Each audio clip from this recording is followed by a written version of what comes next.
100% American tale.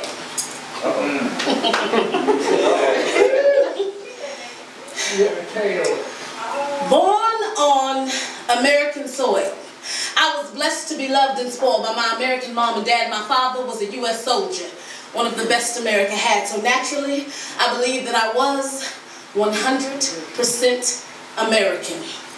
Lisa was the first white girl I ever spent the night with.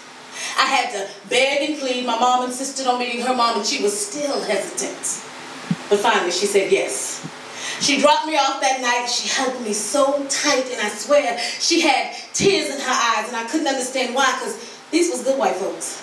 I mean, they waved the American flag right in their front yard. She had one little brother. Her mom and dad seemed real nice, and they always worked real hard.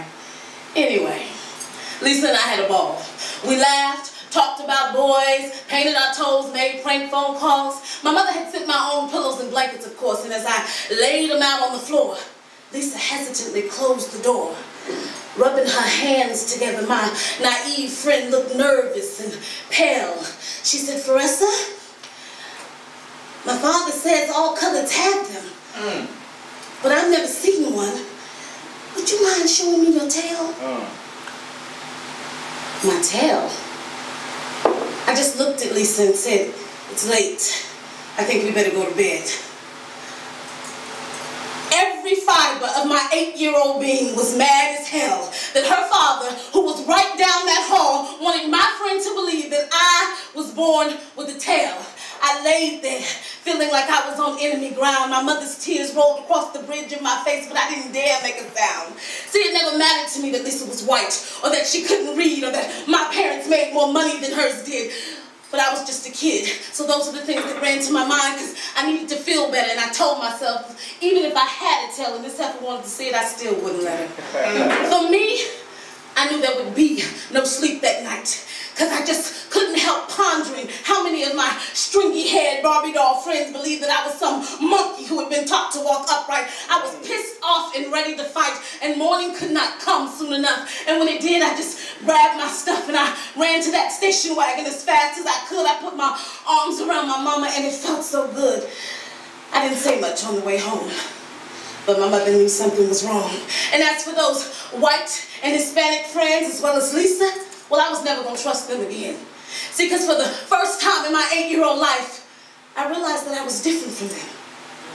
That afternoon, I started asking my mother questions, and she found the answers, whatever it took. We even went to the library and checked out books, and when I got back to school on Monday, armed with my history, I dared anyone to mess with me. Oh yeah, I was mean. I bossed them white and Hispanic girls around, and when Lisa came up to me, I just knocked her on the ground. "Why are you doing this?" she'd say. Then Miss Simonton, my nosy third-grade teacher, called my mama to find out why I'd been acting this way.